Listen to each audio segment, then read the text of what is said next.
પ્રકરણ 47 ધાવણ. હામાપુરમાં રામબાઈની ડેલીએ રિક્ષા ઊભી રહી. કાળુ ઉતાવળે પગે ડેલીનું બારણું ખોલીને રામબાઈના ઘરે ગયો. ઓસરી નજીક ગયો. જોયું તો રામબાઈના હાથમાં એક નાનકડું પીળું ફ્રોક હતું. ફ્રોકમાં નાનકડા સફેદ ફૂલડા ટાંકેલા હતા. રામબાઈ સોય દોરો લઈને એક ફૂલ જે ફ્રોકમાંથી નીકળી ગયું હતું એને ફરી ટાંકી રહી હતી. કાળુ ઓસરી સુધી આવી ગયો એની તેને ખબર પણ ન હતી. ગોખલામાં એક રેડિયો હતો જેમાં નારાયણ સ્વામીના ભજન વાગી રહ્યા હતા.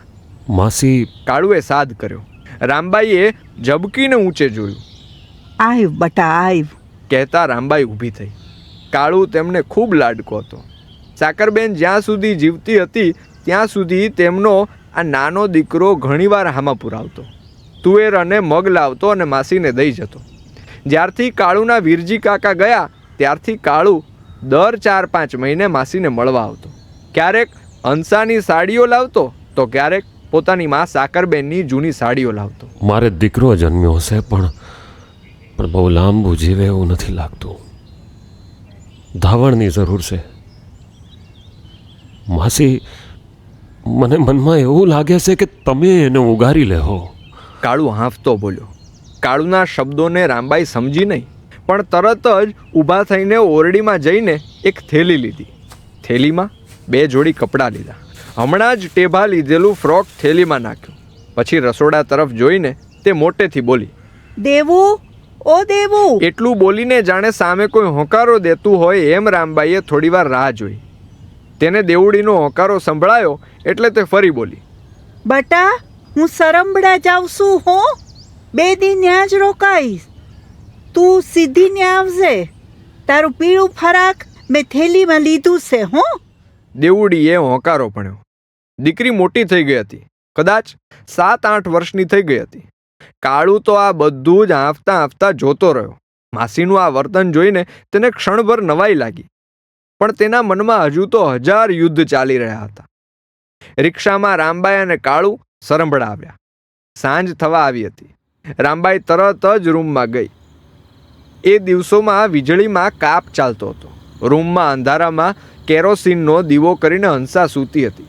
હંસાની બાજુમાં ગોદડીમાં જતીન સૂતો હતો. 2 મહિનાનું એ બાળક મોઢામાં અંગૂઠો ચૂસતું હતું. માં સૂતી રડતી હતી. ઘરમાં બીજા એક ખાટલા પર 4 બહેનો બેઠી હતી અને માં સામે જોઈને એ નાનકડી દીકરીઓના ચહેરાઓ પર ભીનાશ હતી. રામબાઈ હંસા પાસે જઈને ખાટલા પાસે જમીન પર બેઠી. દીવાના પ્રકાશમાં ખાટલા નીચે જોયું તો જમીન પર લીપણમાં હંસાના આંસુનું ભીનું કાળું ધાબું હતું. એટલા આંસુ ખર્યા હતા કે નીચે ગાર ભીની થઈ ગઈ હતી. રામબાઈએ હંસાને માથે હાથ ફેરવ્યો. દીકરા જતીનને હાથમાં લીધો, પોતાના ખોળામાં લીધો. બાળક માથે હાથ ફેરવતા રામબાઈની અંદર જાણે કે જનેતાપણું ફૂટ્યું.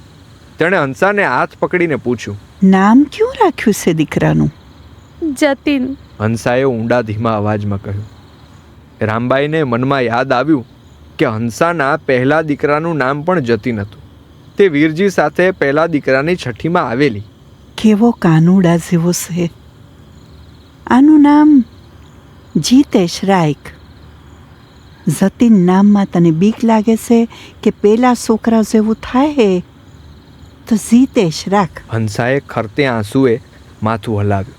રામબાઈએ બાળક સામે જોયા કર્યું. બાળકે રામબાઈ સામે સતત જોયા કર્યું. તે હળવેથી બાળકના કાન પાસે જઈને બોલી, બટા, તને કાંઈ નહીં થાય. હું બેઠી છું ને. બસ. એક ક્ષણ પછી જે થયું એ જગતમાં કોઈ માની ન શકે. જે થયું એ હંસા પણ ન માની શકી. કાળુ પણ ન માની શક્યો. જગતનું કોઈ પણ માણસ હસી કાઢે એ એવી ઘટના હતી જ્યાં શ્રદ્ધા અને વિશ્વાસ પાંગળા થઈને પડ્યા રહે, જ્યાં શબ્દો ખૂટે. રામબાઈ રાત્રિના એ અંધારિયા રૂમમાં જીતેશને પોતાના ખોળામાં લઈને ખૂણામાં બેસી ગઈ. ખૂણામાં અંધારું હતું. રામબાઈ ખૂણામાં ભીંત તરફ મોઢું રાખીને બેઠી હતી. દીવાનું અજવાળું હતું. અજવાળાને લીધે રામબાઈની પીઠ જ દેખાતી હતી. સામે ભીંત પર એનો પડછાયો દેખાતો હતો. રૂમમાં રડતી હંસા હતી. 4 દીકરીઓ સૂઈ ગઈ હતી. સન્નાટો હતો. રામબાઈએ એ બાળકને પોતાની છાતીએ વળગાડ્યું હતું. 61 વર્ષની એ વૃદ્ધ સ્ત્રીએ પોતાની સુકાયેલી છાતીએ એક બાળકને ધવડાવવા માટે લગાવ્યું હતું. અહો ઘણી ખમ્મા. એ બાળક બીજું કોઈ નહીં પણ આ વાર્તાનો લખનારો લેખક હું. એ બાળક જે જીવી ગયું એ બીજું કોઈ નહીં પરંતુ આ શબ્દો લખનારો માણસ, જે હંસા અને કાળુને જીવી ગયેલો દીકરો.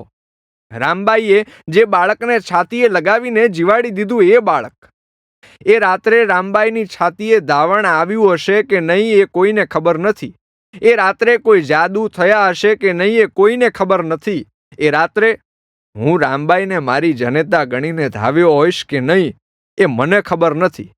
પણ આ જગતમાં જે સ્ત્રીએ માત્ર અને માત્ર પ્રેમને પોતાનો ઈશ્વર ગણેલો હતો, એ સ્ત્રીની છાતીમાં ધાવણની જગ્યાએ જો મમતાની શેડો ફૂટી હશે તો એ તેનું માતૃત્વ હશે, એ મારું ધાવણ હશે. જો એ રાત્રે એક વાંજણીએ મને બચાવવા માટે પોતાની છાતીએ ધાવણ ઉભરાવ્યા હશે તો મારા માટે એ બીજી જનેતા હશે. એ રાત્રે જો રામબાઈની છાતીએ વળગીને હું તેને ધાવ્યો હોઈશ તો એ જગતના નાથ, તું ક્યાંક બેઠો હશે અને તારી તાકાતોનો પાર નથી. વાંજણી બાઈ છોકરા ખાય કહીને જેને ધુતકારો મળેલો તે વાંજણીએ મરતા બાળકને બચાવી લીધું.